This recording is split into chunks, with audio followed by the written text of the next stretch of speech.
خود ابا 70 سال کا پہنچا ہے اور امی 60 سال کی پہنچی ہے، بچوں کو عشاء کے بعد سلاتے ہیں، خود جا کر کے الگ کمرے میں سوتے ہیں، تو کیا اعتکاف میں جا کر بیٹھتے کیا؟ بچے اتنے حساس ہیں، آج کل کے اتنے بچے حساس ہیں، کیا وہ بچے اس بات کو نہیں سمجھتے کہ اگر شرافت سے ابا کو ادھر سونا ہوتا تو یہیں پر سوتے،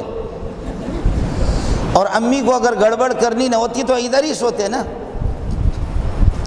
انسان بن کر کے اگر ان کو یقیناً ان کو کچھ کرنا ہے نا، یہ جو الگ کمرے میں گئے تو کچھ ٹھک ٹھک تو کریں گے نا۔ آخر ہمیں ادھر سلایا، بچہ بھی اللہ کا 20 سال 25 سال اس کی عمر ہو گئی ہے،